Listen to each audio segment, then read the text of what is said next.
The interview is being conducted for the Veterans History Project for the Library of Congress. The veteran's name is Jeff Fulton. He was born on February 9th, 1984. He served in the United States Army during Operation Enduring Freedom, Afghanistan. He achieved the rank of Staff Sergeant. We are recording this on the 22nd of February, 2013. I am Daniel Mack, and I am of no relation. So Jeff, why don't you tell us about where you grew up and what led to you joining the military? Okay. I was born in Greenville, South Carolina, back in '84, and I remember ever since I was a little kid, my dad had always talked about, he had always instilled patriotism, and he had always talked about how all of myself and my three other brothers should join the Army. It would be a great experience, teach discipline, and I took it in, but it didn't really hit me too hard until I actually got to college. Once I got to college, I realized that it would be hard to pay for school, and the Army had that avenue where they would help pay for school. So from there, I decided that the Army was probably going to work out best for me. When I actually got to college, I didn't start at Clemson. I started at Spartanburg Methodist College, and I was there on soccer scholarship. And was your father in the Army, or? He was not. He actually wanted to enlist in the Army, and he was talking to the recruiter, and then he met my mom, and it was the love story, and he just he couldn't get away from her. So from that aspect, he had always wanted to go in the Army, and I think he's kind of living through me because I did go into the Army, so he loves it. What about your brothers? My brothers really never took into going into the military at all. Are they older or younger? I have two older brothers. The oldest is 31, the next oldest is 30, or 29, and then the youngest is 27. So we're all pretty close in age, but they just didn't have the drive that I did. That's a humble way to put it. Where were you when the Twin Towers were hit? I was actually a senior in high school, in between my first and second period classes, and the news came across the school. So everybody they say, stay in your rooms, don't panic, turn on the TV, and all we did for the rest of the morning was talk about how this is going to affect our future as a country. Was there talk then or talk in the few days after? Were any of your friends looking into enlisting shortly after? I don't really recall if they were or not. I know that myself and my friends had mentioned going in the military briefly, but it wasn't ever a serious thought until I actually got off to college the next year and realized that it was something that I actually wanted to do. So how old were you when you did enlist? I was 18. I was 1 month away from turning 19. It was on January 8th of 2003, and February 9th of 2003 I turned 19, so just 1 month shy. So were you in boot camp when you turned 20 or turned 19? I was. I went out to Fort Leonard Wood, Missouri, for combat engineer basic training, and I actually did the split option because I was playing scholarship soccer at Spartanburg Methodist College. I didn't want to take time out of school to do my basic training and do my my job training all at the same time. So what I did is that first summer I went through basic training, and then the next summer I actually went through job training in Fort Leonard Wood, Missouri. I went back out there. So were you full-time or were you reserves? I was reserves both. Actually, my entire career I've been reserves. I've just been activated a couple times. And you're currently now still active? I'm still an active reservist, so I still drill my 1 week in a month, 2 weeks in the summer. Stay on point. So how many sessions of getting training, how long did it take before you were qualified to go over, and then when were you activated? Okay, I was actually qualified to go over. You're not technically qualified until you go through job training, MOS training, the military occupational skills. So I actually went through my MOS training in August of 2004 and then came out October of 2004. And actually, while I was there, my drill sergeants pulled myself and everyone else in my battalion aside who was with me at job training and said, "You guys are probably going overseas. We just heard the word that the 391st Engineer Battalion is getting deployed come the beginning of next year. So just want to give you a heads up to start getting your orders in line." Which worked out. The beginning of 2005 is actually when we went to Fort Bragg and then headed over to Afghanistan. And that was 2005. You had been officially a reservist for about a year or so? Technically, as soon as I raised my right hand in 2003, I started on the reserve side. I wasn't technically a qualified soldier in the comm engineer field, though, until the end of 2004, close to it. What were you thinking when you got pulled aside? Well, I mean, we signed up to potentially go overseas.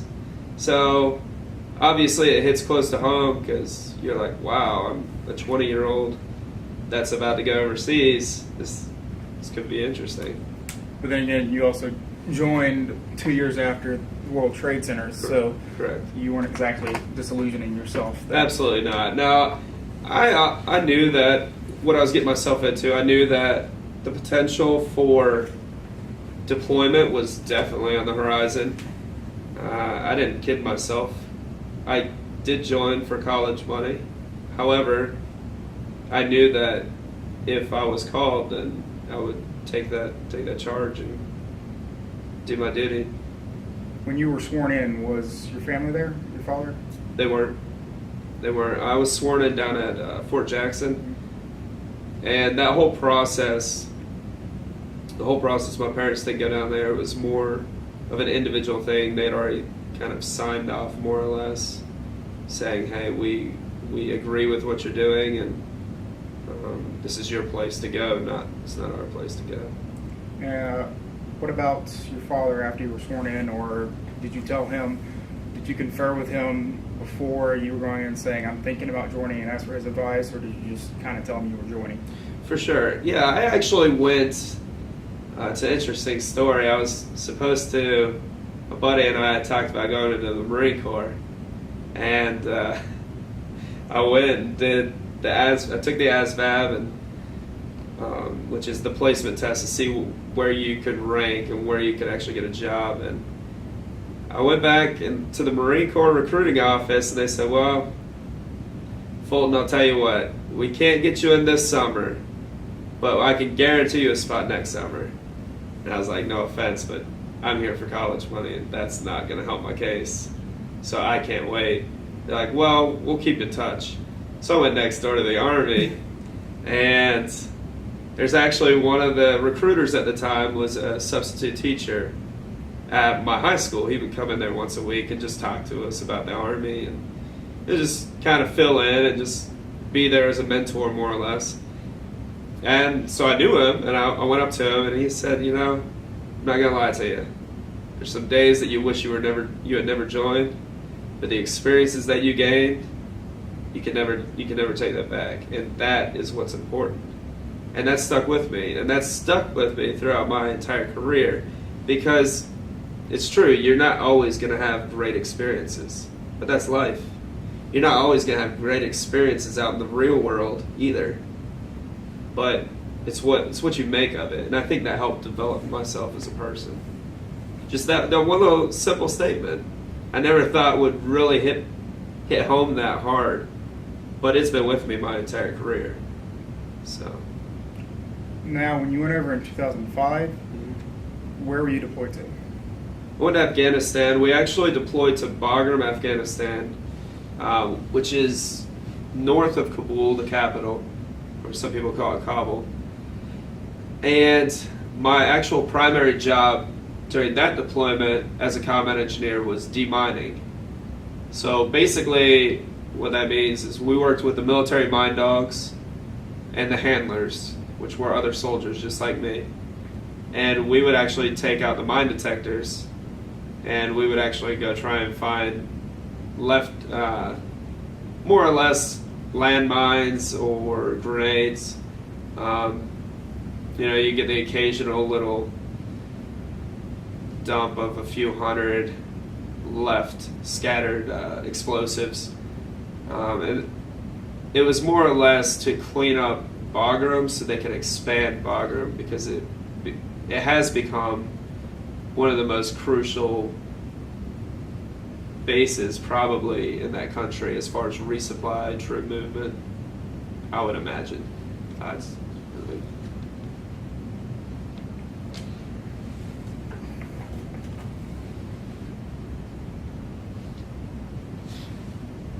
Is that all right? yes.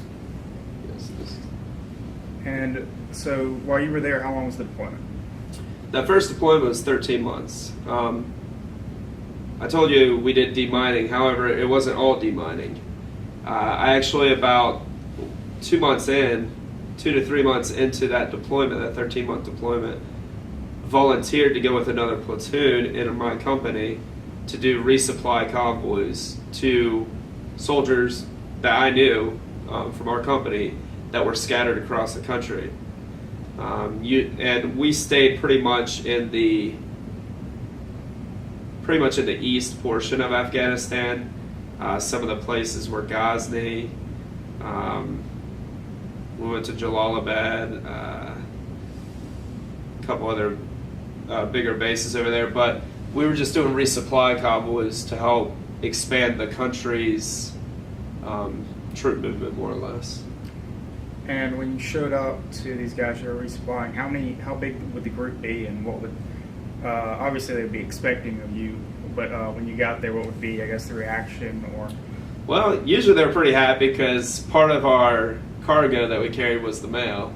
So, everyone likes to see their mail. So all the mail would come into our camp, and then we would just put it on the truck, distribute it. Some of it had to happen to be resupplies of better rations, better food that they can't necessarily get.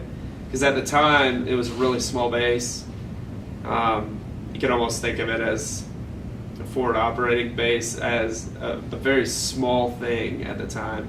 We're talking maybe 3 rows of razor wire around the camp to keep out the Taliban, or keep out unwanted people in general, I guess, and keep out animals. But razor that was wire, but not fences, or oh no, this was the very beginning, and it was just straight razor wire. just like up to your We're, chest? we're talking 3 feet tall, if that. Yeah, it was. So it was very minimal, obviously, at the beginning. And now that's a ginormous base that is now there. that you helped clear the area. Right? Exactly. Was there any extensions, or was it originally 13 months? It was actually a 12-month tour from start to finish for the battalion. But I volunteered to go on an advance party because one of the guys that was pretty much getting told he had to go had just been recently married, and his wife was expecting. And so I went up to the leadership and I said, look, I'm single. I'm going to go anyways. I don't have a girlfriend. Can I go instead of him? That way he can spend a little bit more time in the States here at Fort Bragg, and she can come see him. And that way, it'd be more peace of mind, I guess. So my 12-month tour turned into 13 months because of that. But it would have been time I would have been at Fort Bragg anyways. And what did you have a different job during that last month since you took a position? I didn't. I actually was promoted to sergeant while I was there. I was a specialist when I went over. And I was promoted to sergeant in January of 2006. So I had about 3 months left where I was a sergeant, which was great because at that time they actually started putting me in leadership positions. so I could actually use my rank and start getting that leadership experience in delegating tasks and overseeing tasks. So in an instance, the last 3 months I did really kind of have a different job, just because I had more responsibility. So I did a lot more oversight, I guess is probably a better way of saying that. And were you assigned a battle buddy going over? I was. It wasn't necessarily as strict like you will stay with this person, because our job was a little different. However, it is kind of similar, because when you're out there doing manual demining with the minesweepers, you have to trust your buddy with your life, because he's out there with the minesweeper, and when he finds something, he marks it. And then you as the prober, which I volunteered to be a prober because no one wants to do that. No one wants to do that, I'm telling you. It's got to be one of the worst jobs that anybody's going to volunteer. But as a prober, you're going in there and you're looking in the area that's been marked for the explosive. Well, if it's a pressure plate, you really have to trust your buddy, because if he marks it too far and you start back from the actual point that got marked. So if you start back and he marked it too far forward, you're actually going to hit the pressure plate, and that's your life. Well, what is he using to minesweep, and what are you using to probe? He's using a pretty sophisticated mine detector that has it's not only picking up the metal, but it's using ground penetrating radar.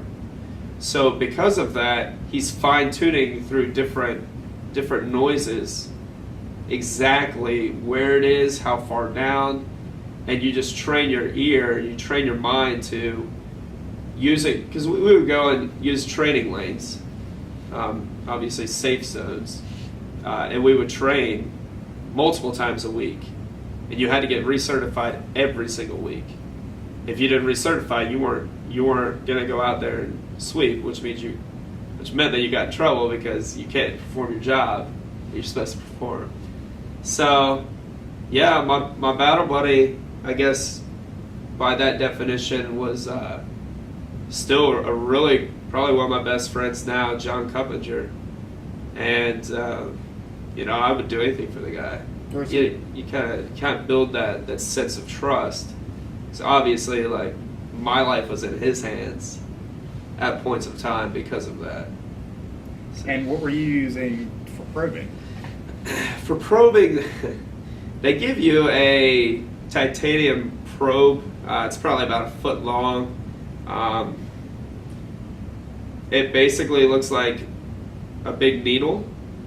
However, the ground in Afghanistan doesn't work with that, because it's 140 degrees in the summer, and with that heat, it bakes the ground, which it may as well turn it into concrete. So I actually was using a bayonet. They shoot bayonets, and I would use my bayonet. And the technique that you use, it's very methodical, very slow, but at the same time, at least with a bayonet, obviously you have to be a little bit more gentle with it, but you know how the technique, I guess, to staying safe. So do you find it and then blow it up, or do you find it and then... What we would do is, when we found something, we would call, at that time, we would call EOD, Explosive Ordnance Demonitor guys, and they would basically come out and say, okay, yeah, we confirmed what that is, you can blow it in place. Then we would call in to get pretty much just clear the airspace, so that way any helicopters or airplanes aren't getting hit. And then they would announce it or whatnot, and then from there you pretty much just blow it up with some C4. Since you were doing the probing, were you the one that got to set the C4? Yeah, we kind of did a joint measure there. Everyone likes to get their hands on some C4, and in the demolition field, anyways, in the combat engineer field. It's kind of a special day whenever you get to play around with demolitions. So is there anything else in that tour that stood out? Any particular instances, like when you went on the convoy to resupply, or any particular instances when you were looking for something, or maybe there was something that happened somewhere else that you heard about?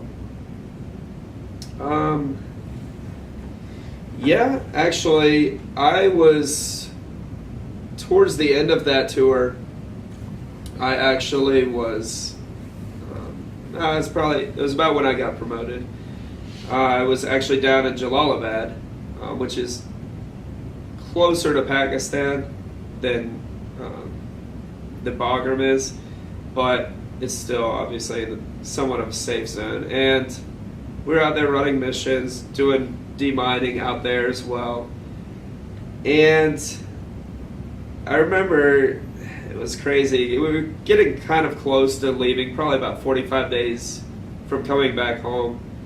And they told my leadership, said, okay, look, you need to go back to Bagram. We're going to put you on a helicopter, fly you into Bagram, fly you back to Bagram, and you pack your stuff up, start sending stuff home. Well, the crazy part is I was a primary 240 Bravo gunner, which is the newer version of the M60. Belt-fed 7.62 millimeter fully automatic machine gun. And my buddy Matt he actually flew in from Bagram out to Jalalabad to take my place so I could send my stuff home. Well, about 2 days later, the mission I would have inevitably gone on, because I was the only 240 Bravo gunner from that little detachment, Matt was actually slotted to go on. So I guess the crazy part was that morning they came up to him and said, hey, you know what, you've been working hard for us, just take it easy, just have the day off. And he said, okay. Well, of course, at the time he didn't think anything of it. He's like, oh man, this is cool. The unfortunate part is everybody who was in that vehicle, that Humvee, got killed that day. They were going on this was towards the beginning of the war as far as route clearance goes. Route clearance wasn't really a known thing. It was still in the experimental phase. The Army school, Army doctrine was still trying to figure out exactly how we can do route clearance effectively. With that being said, it was a different company in our battalion. I believe it was Alpha Company. We were Charlie Company at the time. And it was a small detachment of their guys who were going on this route clearance mission. Well, they went out in a very, very dangerous spot. Should have never even gone on. Somebody should have done probably a route reconnaissance, and realized that the vehicles just wouldn't fit. It was almost like compared to a goat trail, which I guess a goat trail, probably the easiest way of saying it is, it's basically the shortest path between one place and another that the goats will actually take. And it's just a little cutaway in the mountain, more or less. Somehow the vehicles were going up there, but it was a Humvee, and a Humvee hit an IED, which is an improvised explosive device. I think it was probably 200 or 300 pounds of explosives, and pretty much instantly killed everybody in that vehicle. So that obviously hit home, because that could have been me, and that definitely was supposed to be Matt, one of my really, really good friends. And we still keep up, we still talk every now and then, but just, I guess our lives have kind of taken us away from that close friendship, with him being married and having kids, and I'm still finishing up in school. So that definitely took a few days to kind of process, because that was supposed to be me in a way. I guess if I didn't need to go pack my stuff. And I realized at that time, though, you can't think about the what if. You just kind of have to live for the day and kind of try and make the best of everything. So It was definitely tough to process because I was only 21 years old, definitely young, but at the same time, it was a growing experience, I think. Now, have you or him, or have you ever worried about him having any type of survivor's guilt, especially since he was, kind of a pencil push away from? Yeah, I don't really think so, and I think the reason why is because of the fact that Matt and I were really similar as far as our personalities. We both have very strong, outgoing personalities. So, with that, and knowing, believing that, everything happens for a reason, you just kind of go with the mentality that it wasn't my time to go. There's a reason I'm still on this earth. And I think for him, it may hit a little bit closer to home because obviously he was closer. But I have not seen a single change in the way he lives his lifestyle. I haven't seen a single change in his personality. If anything, he might just be goofier because now he's more full of life. He's like, wow, it's almost like I have a second chance, more or less. And I think he's utilizing that to his advantage because he actually lives every day to the fullest, I would say. And that's what I try and do as well. So you finished up your tour there, and you told me ahead of time that you do have a second tour coming up, but in between the two, did you have more training? Did you get advanced in rank? Was there anything significant that happened in your life? Yeah, I actually was promoted in 2008 to Staff Sergeant, which is my current rank. I did a lot of training. We would still do, like I've told you, the 1 week in a month, 2 weeks in the summer. That training is more or less to maintain our skills as combat engineers. Make sure you're still proficient with demolitions. Make sure you're still proficient with your weapon. You're still in shape with your physical fitness test. But it wasn't really until summer of 2009 where the training kicked up hardcore, because we went out to the National Training Center at Fort Irwin. And basically when a unit goes to Fort Irwin, California, you know that you're deploying. It's pretty much a done deal. Unless your unit is just messed up as far as not knowing what they're doing, you're probably going. So with that in mind, we definitely picked up the tempo. And that was probably the best time for me to learn my leadership role for my upcoming tour. My squad leader, well, actually he was my platoon sergeant at the time, which is the rank above me, or the position above me, pretty much opted out of doing missions because he said that I need to learn how to run the missions. Yes, I did need to learn, but that was a cop-out. That's okay. I'm not going to hold it against him because that was the best thing that could have happened for me. Because when I went overseas, I was 100% confident in what I was doing. So, yeah, it may not have been the greatest thing at the time at Fort Irwin, but in the long run, it potentially saved numerous lives. So you get deployed was it directly from Fort Irwin, or? It was not. We actually had, from Fort Irwin, I think was from June to July of 2009. And we came back and we kept doing training.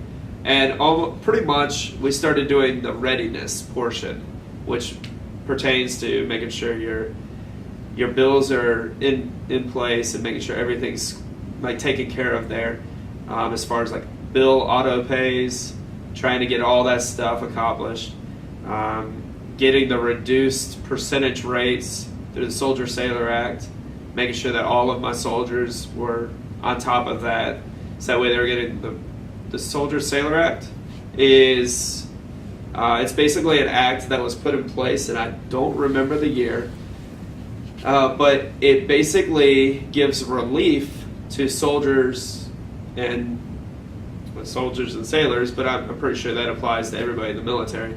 As far as going from, let's say you have a 10% loan that you're repaying, well, by law, the loan company has to drop down to 6% for everyone who's deploying.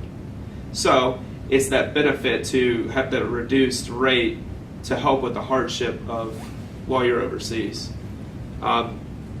So made sure that that was in place, made sure that the medical stuff was in place, all the documentation just in case something bad happened overseas,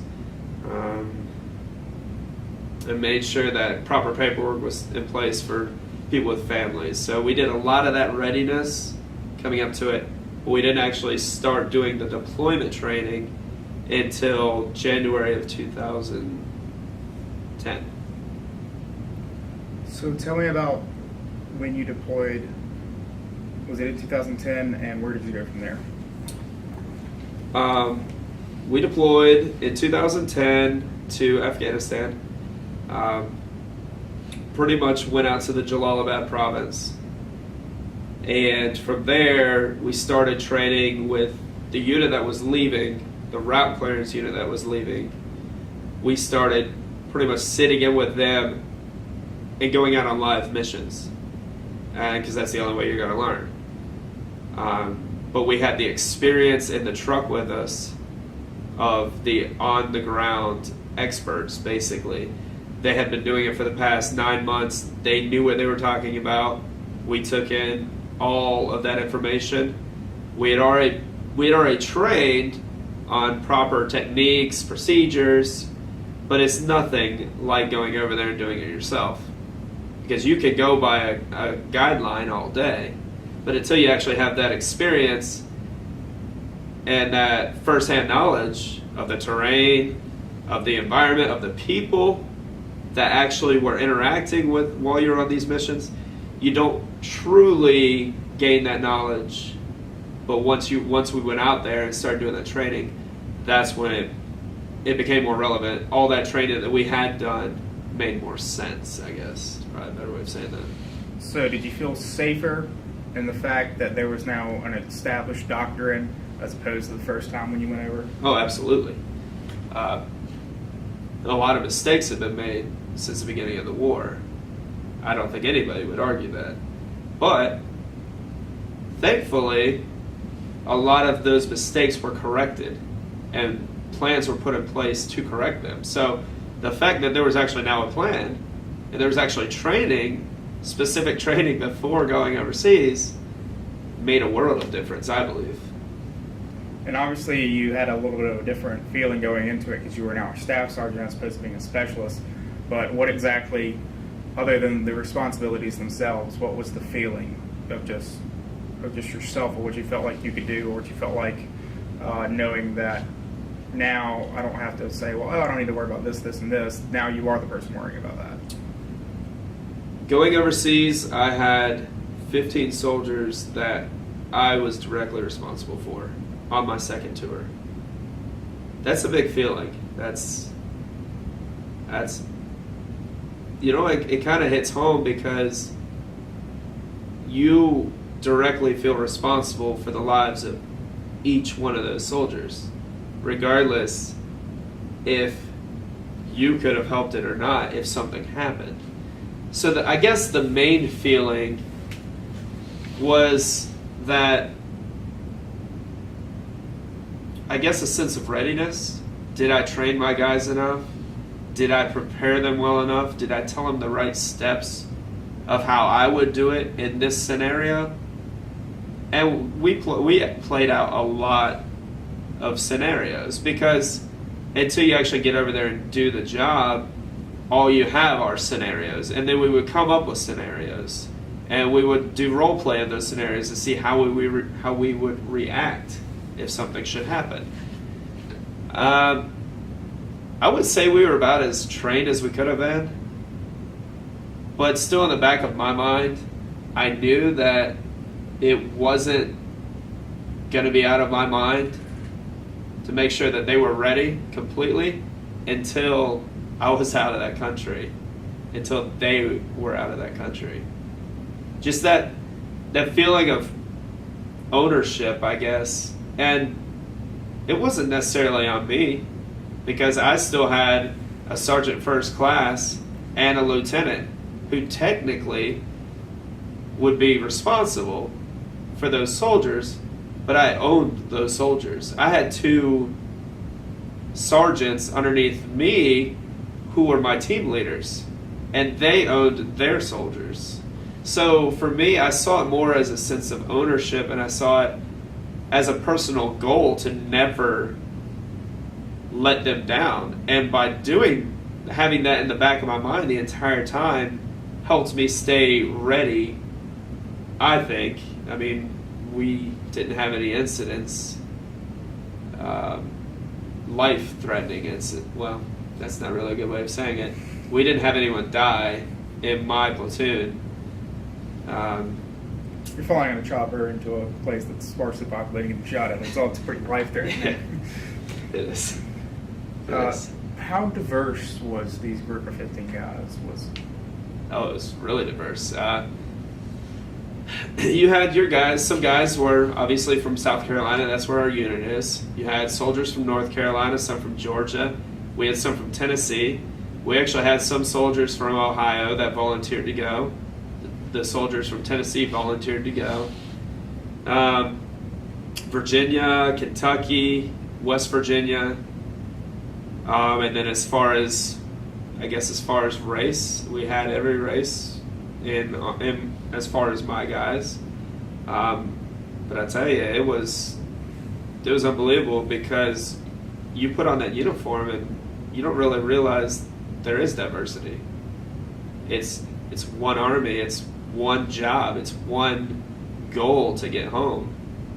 You just, regardless if you have prejudice or not, you know that you're relying on the person next to you, because you have to.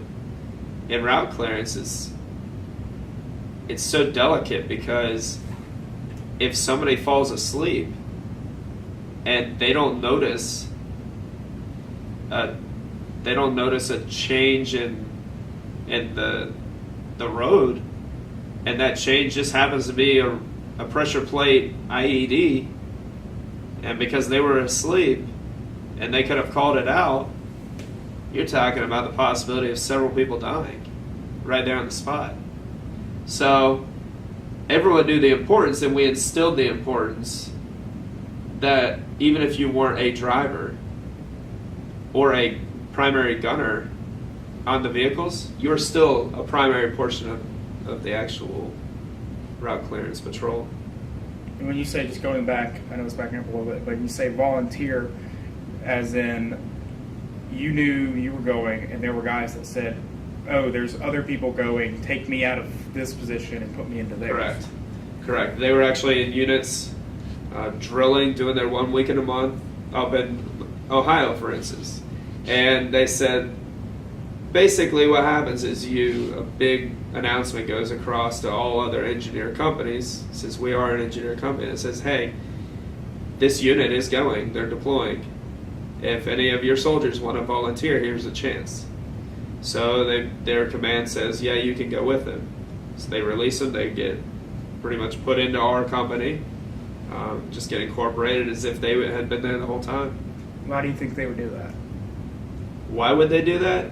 Some of them are for financial reasons. Some realize that they joined the Army to serve their country, and doing their 1 week in a month just didn't feel enough to them. They actually wanted to go over and serve. Some of them may have had other personal reasons that I just don't know about. But, it could have been family pride. If their family had deployed the previous wars, they may not have felt complete without actually going overseas. Nobody running from ex-girlfriends or... Nah. Was there anybody in there that fit into a role, like the goofball or the serious guy or the quiet guy? Yeah, there were a couple. One was actually my gunner. He was at the time a specialist. He's now a corporal. He's my team leader still, so it's still kind of cool to have him still under my wing, but he is probably the funniest soldier I've ever met. And I really think that he was kind of brought into the military for a reason, to kind of keep me sane, because I had all that extra stress that I put on myself. What's his name? His name's Corporal Brunskill, and yeah, he's just a funny guy. He actually joined the Army when he was 37. So he joined, I think, within a year of the deadline at the time. I think the deadline was 38. So he joined within a year of the deadline of joining. And he's just full of life. I mean, he was a tattoo artist for a little bit. He's now the general manager / part owner of a gun shop. Unbelievable at shooting a weapon. I handpicked him to be my primary gunner on my vehicle, and I'm telling you, this guy could hit a target at a kilometer like it was nothing on a heavy weapon, on a machine gun, on the 50 caliber machine gun, and on the 240 Bravo machine gun, and he just made it look easy, where it's not necessarily easy. For someone who's never done it, you would never get close, but he was definitely fine-tuned with all of his weapon. He's real sharp as far as his focus, I think, and I think that definitely helped with his skill set there. He doesn't name any of his guns or anything, does he? He did, actually. I don't recall the name of his gun, but he definitely named his M16 something. Was it a girl's name? It was definitely a girl's name.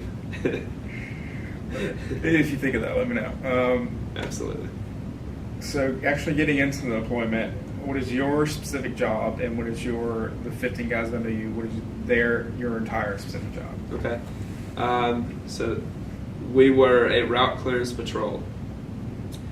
My portion of the route clearance patrol, we were all basically in big mine-proof, mine-resistant vehicles.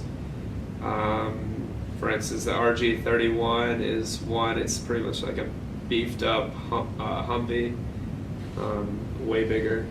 The Buffalo, which has the interrogation arm. The Husky, which is a one-man vehicle. That's used for detection. It's got the big metal detector panels. And my actual role was the lead truck TC, tank commander, vehicle commander, however you want to call it. What I did is I handpicked my driver, handpicked my gunner. I already talked about Brunskill. My driver was Specialist Snyder, and was probably one of the best drivers as well. So I definitely handpicked, out of my 15 soldiers, the best guys for the job. And what I would do is, as the lead truck vehicle commander, I had a Blue Force tracker, which is pretty much like a GPS, kind of like what you're seeing here, except it's a little bit more blown up. It's what all the military uses nowadays when you're overseas, as far as navigating purposes. And I would actually navigate us down our route clearance routes. And on a route clearance patrol, it's not, you want it to be uneventful, first off. Because if it's eventful, that means that either A, an IED has gone off, or you're getting shot at by the Taliban, or locals that are trying to be the Taliban. So if it's uneventful, it's been a good day. However, it was almost always eventful. We are, as a route clearance patrol, the slowest moving, largest group of people on the road. And the Taliban started catching on to what we were doing. They saw that we were finding their pressure plate IEDs. They found that we were finding their just the regular IEDs that they would actually have to detonate. And we would actually blow them up. And they didn't like that, because obviously we're saving coalition forces' lives and American lives. Every time that we blow up an IED, it could have potentially blown up on somebody. or even the local nationals for that instance. And so we started getting shot at and mortared, and they would shoot at us with their sniper rifles. Their version is mostly Russian. A lot of their stuff was Russian from when the Russians were there. They just left a bunch of stuff, but mortars, which they would never hit us, thankfully. Small arms fire with like AK-47s, and you know, if we were getting shot at, we either found an IED or we were getting blown up by an IED. I don't know. Somehow I never was blown up, and they were pressure plates. So it was. They started coming up with this sophisticated way of kind of putting like a time release on when you run over it, it's not going to blow up immediately, and they started getting more intelligent for sure. Somehow I was never hit. It felt like I was hit a couple times, but never hit. So my primary job was as route clearance lead truck. I actually had my soldiers with me, the next truck back, the Buffalo, and one other truck. So I owned the front half of our route clearance patrol. A total of how many soldiers were in the entire patrol? We would probably, it fluctuated depending on what the mission needed. I would say anywhere from 15 to 26, probably. We wouldn't take all of our guys. There was no need to put unnecessary bodies out there, I guess is probably the best way of saying that. But for some of the bigger missions, if, for instance, a roadside bomb went off, you'd have to interrogate the area before you go and recover the people from it, just in case there's other roadside bombs, secondary roadside bombs, there in place. And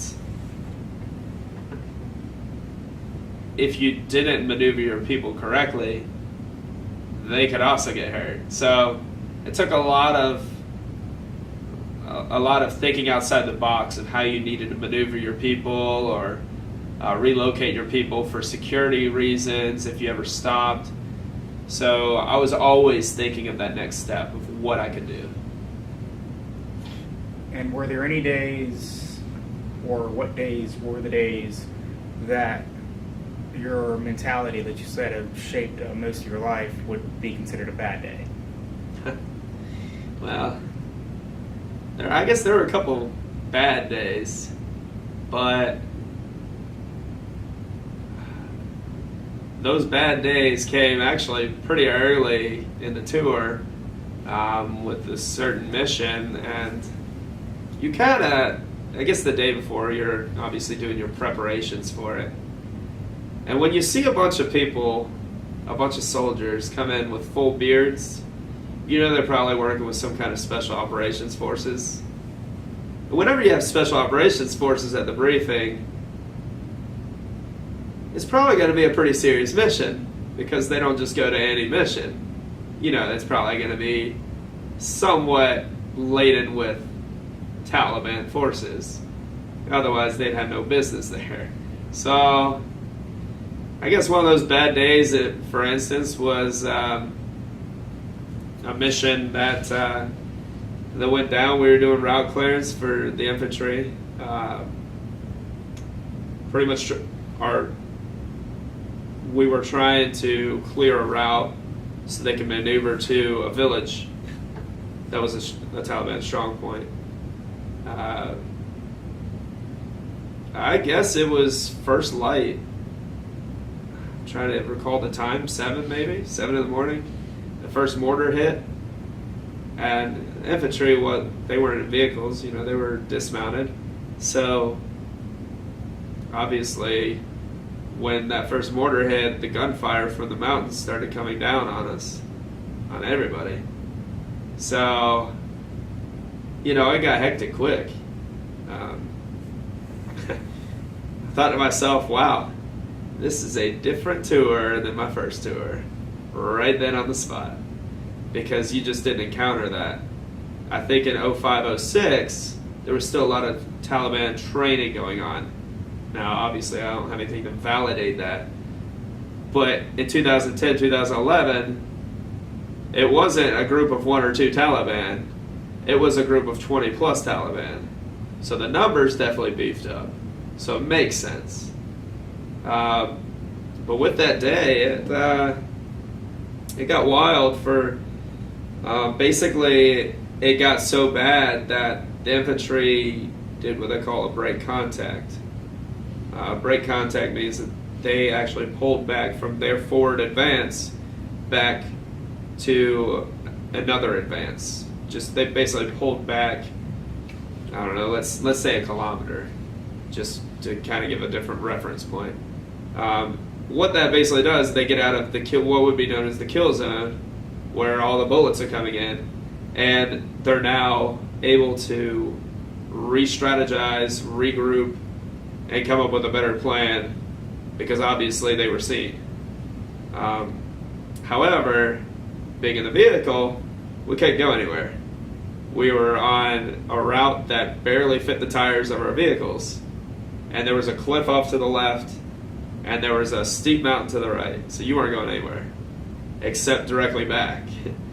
Well, of course we're getting shot at, so one of the vehicles brake lines gets hit, so we were just stuck there, start trying to do repair as we're putting down suppressive fire with our heavy weapon machine guns for 6 hours.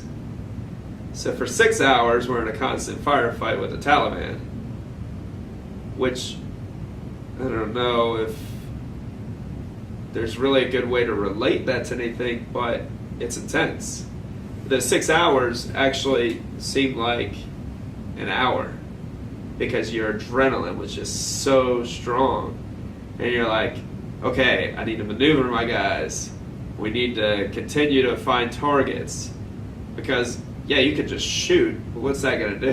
Yeah, what exactly were you doing in the entire things? Like, what orders would you be giving, or? So at this point, we had what they called it, I think it was a Gyro Cannon. Basically, this thing is a sophisticated camera that could go up in the air, and then you could zoom in. So being in the front seat, the Blue Force tracker is not going to do me any good at this point because we're not moving, we're stationary. So my job at that point was to look on the camera, using the camera controllers, find where the fire was coming, where the gunfire was coming from, locate it, and then tell my gunner exactly where to shoot to take out the target. So I was basically his spotter with a really expensive camera, and he was just doing what he does best, and that's hitting targets. So yeah, and it wasn't easy. It's not like they're all just standing still, you know. They're also running from one hut to another hut, or from one rock to another rock, from one tier of the mountain up to the next tier to get better cover, maybe have a better vantage point, better angle. So it wasn't easy. And then, of course, the whole time I'm making sure that my soldiers are hydrating and that they're mentally still in the game, because that adrenaline will just take everything out of you, like, immediately. Just simple things like hydrating was part of things you have to keep in mind. Oh, for sure. Well, and not to mention, he had 2 weapons up there. He had, I think at the time, he had his 240 Bravo automatic machine gun. And I believe he had the SAW, which is a squad automatic weapon, and it shoots the same size round as an M16, but it's belt fed. And with the SAW, I think it was more or less just up there. Well, after a while, you're not literally holding down the trigger for 6 hours. But for 6 hours, we were in a constant firefight, which means that you would shoot, take off, and then you would relocate another target, and then you would just keep doing it. Some of it was suppressive fire, but some of it was actual accurate fire. Well, it got to the point where I was like, Brunskill, how's your barrel looking? And he said, it's fine, Sergeant. And I said, Brunskill, look at your barrel. I can't see the barrel, but I know what shooting is like for an extended period of time. He's like, Sergeant, it's good. I said, take a second, take a deep breath, look at your barrel. He's like, wow, my barrel's red. It's like, Brunskill, pull out your saw, start shooting with the saw. Once you're done with your belt with the saw, go back to the 240. And so that was just something that is common knowledge, but the adrenaline was kicking so hard that it just slipped his mind. And I'm not sure what really clued me into it, except for the fact that I had heard the gun going off for hours at the time, I'm sure. And I was like, man, we need to do something, because otherwise you could have an incident with the barrel overheating and then, malfunctioning, and you definitely don't want that. So, are you in Humvees for this duration, or what? We were not. We were in the RG-31s. And is he? What protection does your gunner have? I guess the military jargon term would be a chicken shield. What that actually means is it's a metal plate that goes around the side, around the back, and then actually stops about right here, and then he's actually got a shield, a metal shield right here, where the gun's directly in the middle. What that does is that basically just stops bullets. An RPG, you're done. A rocket propelled grenade. But then again, if an RPG comes at the turret, it's probably not going to be a good day regardless. And did you get a chance after this to see what that looked like? How many hits there might have been on it?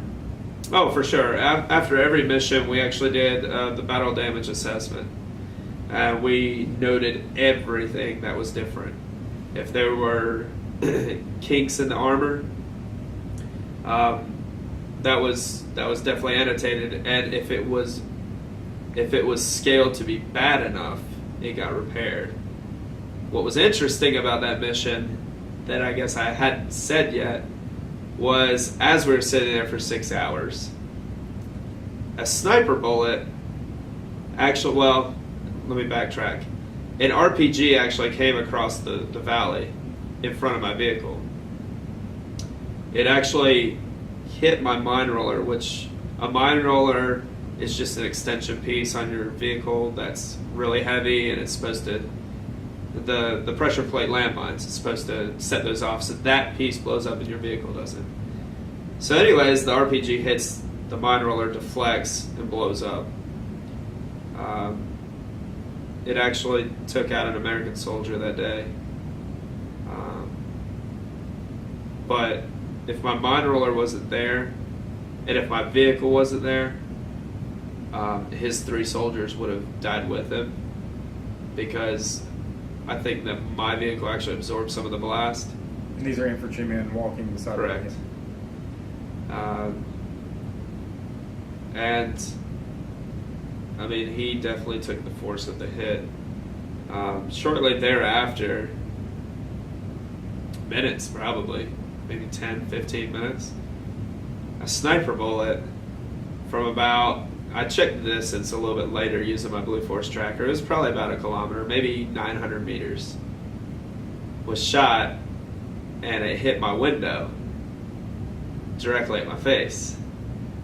Luckily, the company that makes the RG-31s put multiple panes of glass in the front windows. It shattered 2 out of the 4 and cracked the 3rd directly over the center of my face. So you can imagine it was a little tense there for a little bit. That was an eye-opening experience, to say the least. Did you think you could be any more alert after the RPG, and then all of a sudden you were more alert? I really didn't think I could be more alert, but as soon as that sniper bullet hit, wow. you talk about on your game, I saw everything. It's like time stopped, and I could see everything. It was wild. Now, how did you actually get out of there? Obviously, you got the brake lines repaired. We did. We finally got out of the kill zone. This is going backwards? Going backwards. Just reversed it. We'll say, I don't know, we'll say a kilometer. And then the infantry started their move back up to start assaulting the primary objective.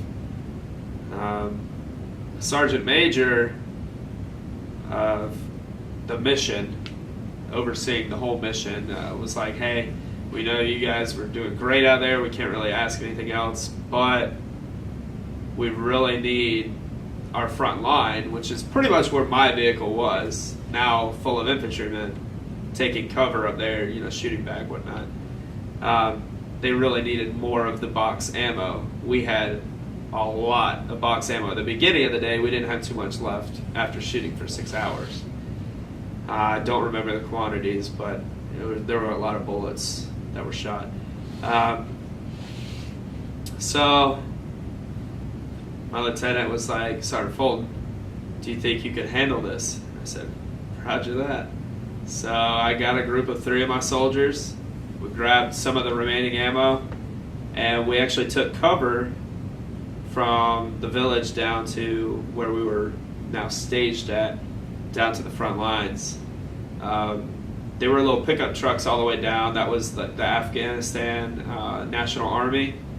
Actually had pulled in. When we backed out, they actually pulled in, and I don't know, 15, 20 of those pickup trucks were scattered from where we were to the front line. And we knew our job was to resupply the front line, and I believe because of the training and the confidence my guys had in myself, they didn't doubt it one bit when I said, hey, let's go, I need you to do this mission. So I was like, listen, we've been getting shot at for 6 hours, we're probably going to get shot at here. So we're going to run from vehicle to vehicle and use the vehicle as cover. And once we get up there, we'll rest for a second, then we'll go to the next, and we'll go to the next until we get up to the objective point. Well, I took the lead and just started running, using safe cover, using the bounding movements that the Army teaches you, and checked my guys. Everyone was good.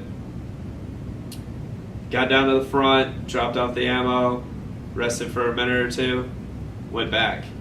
When I went back, I dropped off my 3 guys, and I got 3 more of my guys, and we resupplied it again with pretty much the remainder of our ammo.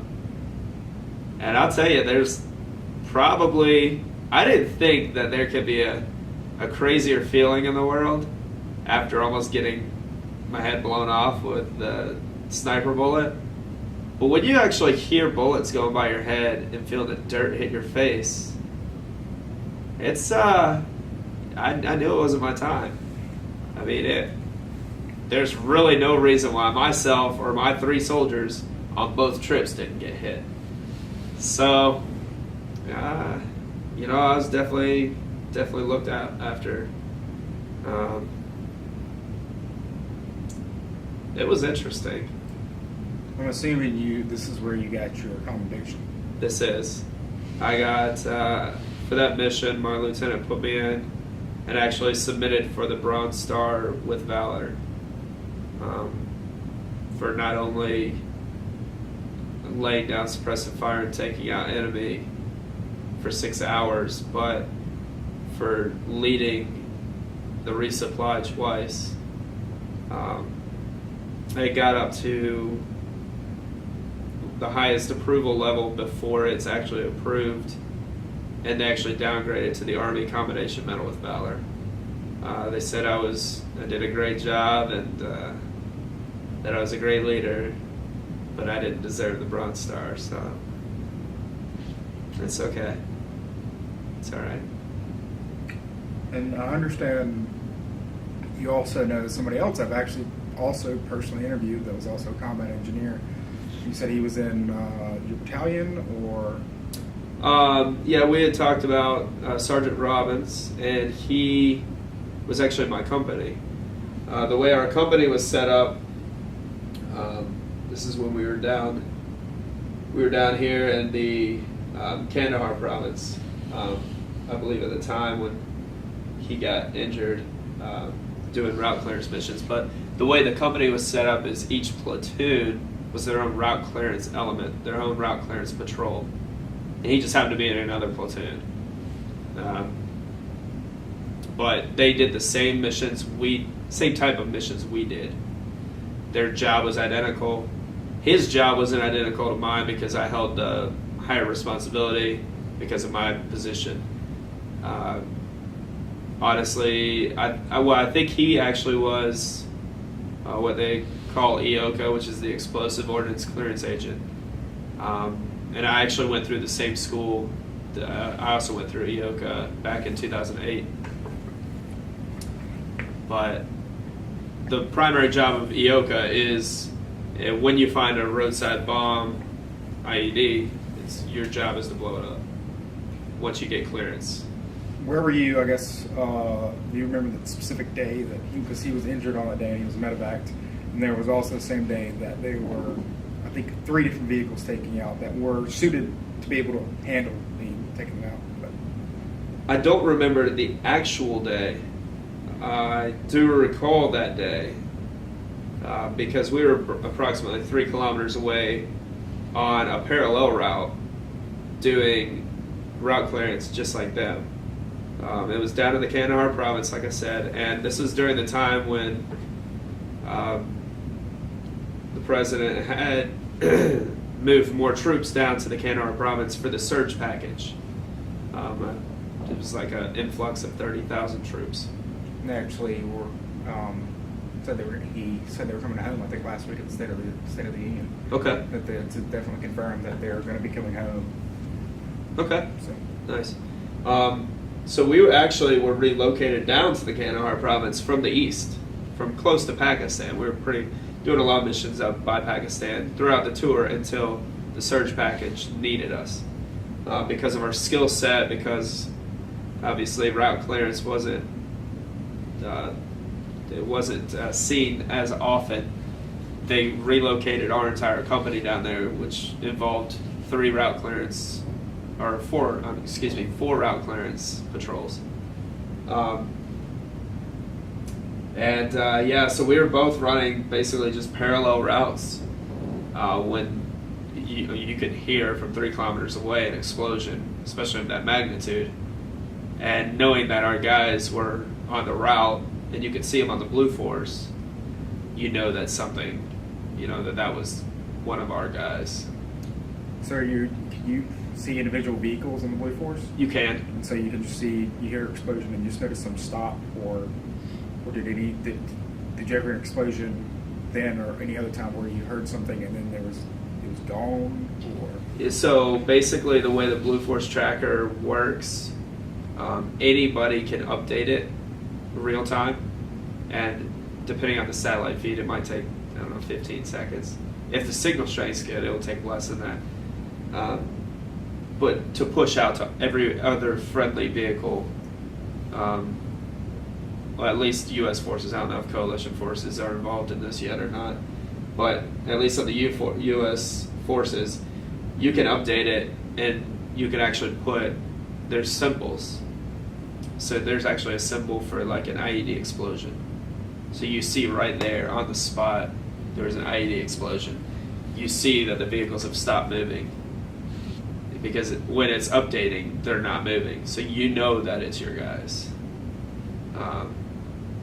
Just like if a transportation company was driving across the country and you just happened to be watching and you saw an IED go off on the Blue Force tracker and the vehicle stopped, you know that one of the transportation vehicles got hit. So it doesn't update it to where it's like missing because the vehicle's still there, but you can make that vehicle damaged by using some of the different features on there. Now, was there any other points in that tour? How long was that tour? Your first one was 13 months. This one was 9 months. You were staff sergeant for all of it. Was there anything else that really stands out in that tour?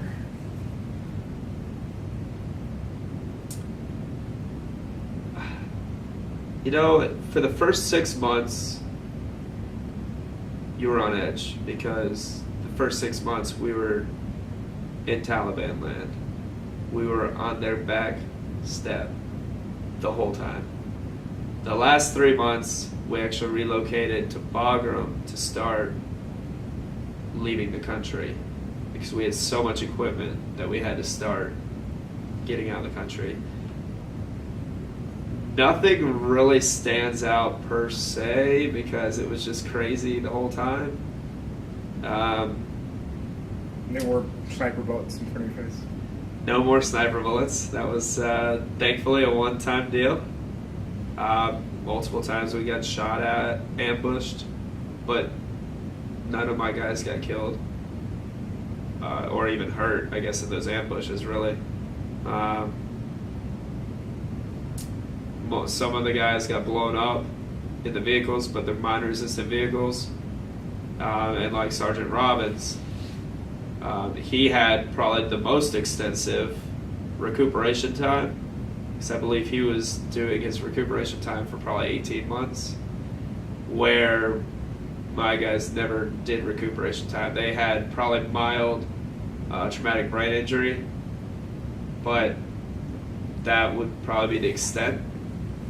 No broken bones, no lost limbs. So I think that's minor TBI, and probably minor PTSD from being blown up. I mean, it's obviously you're in harm's way. So nothing else really stood out too much from that. So you arrived in 2011. 2010 is when we went there. And it was 9 months. You came back in 2011. When you came back, obviously you have a contract. When was your contract start? When's your contract supposed to come up for renewal, or when did it come up for renewal? It's obviously 2013 now. I've already re-enlisted once because I joined in 2003. So 8 years later would have been 2011. But what I did is when I re-enlisted at the 6-year mark, it basically absorbed those 2 years of the inactive ready reserve into my new contract. My next big decision, I guess, comes January 7th, 2015. And by that day, I either have to say, swear back in to re-enlist, or that's going to be my last day in the United States Army, which will make 12 years. So it's kind of a big decision, kind of hanging over my head, just kind of going to see where life takes me, and if the Army is still something that I'm supposed to do. Do you stand to gain another rank since you've been staff sergeant for a few years now? 4 years, a little more than 4 years, I guess close to 5. I do. I'm actually going to an advanced leadership course, and actually I went up there this last December, and there was some paperwork that was messed up, so I think I'm going to try and go this summer. Without that course, I can't get promoted to Sergeant First Class. With that course, I probably will get promoted because of my record. That's a really competitive rank to get, but I believe my record in the military speaks for itself. My NCOERs, which are the annual evaluations, as you as a non-commissioned officer, you get rated, and it's basically the feedback of what you've done for the year. Those are all pretty good as far as my rating scheme. How are you currently? You're now a student at Clemson University? I am. What are you getting? I'm getting my degree in business management with logistics, and I'm a senior. I have about a year left here at Clemson. What's it like being back now, and obviously having money to go to college and obviously probably taking it a little bit more seriously. What's the difference between being in college now and being in college then, and just Clemson University in general as far as studying life goes? It's like you said, you do take it more serious. You realize that every day isn't guaranteed, but it's what you do today to make a difference, and that's kind of the way I live. I always try and wake up and just know that I need to get things accomplished, and I feel more focused and driven now than I did when I was younger, maybe more naive. After my first tour, I would say that I was changed emotionally because I was young. However, it was a walk in the park compared to this last one, and from 2010 to 2011. But at the same time, I feel like my maturity level going into the deployment was a whole lot higher, and because I had the responsibility of my soldiers to keep bringing back alive. So I think correlating that into Clemson University, I feel like I have the upper hand as a student because I do have those life experiences that people will never get. And sure, it's not easy because I haven't been studying for 18 years straight and then going straight into college because of my breaks of going overseas. But I like to take those challenges and turn them into positive things and realize that it is just nothing more than a challenge. And it's just the system saying you need to do it this way. And why Clemson University? I was born in Greenville. I used to come out here and watch their soccer games. Been playing soccer my whole life. And, that's usually not the game they say. They come out more. And that's, that's it. I came here when I was younger to watch. Usually we would come watch Clemson play Furman because Furman was real close to my parents' house, probably 10 minutes away in Greenville. And we would come watch them play, and probably every single year while I was growing up. And it was just that experience and just seeing Clemson just was always in my mind after growing up watching soccer. And I didn't even get to a football game until I got to college. But, man, I'll tell you what, the school is, I don't know, it's hard to explain. There's so much passion and there's so much school spirit that I can relate it to the military, because you have passion for your job in the military to survive. Here you have passion in your school to excel and to do good things. And I don't know, Clemson's just always been like the top runner for me. All right, well, we're certainly glad to have you here. And Absolutely. it was a honor and a pleasure. Absolutely, thank you.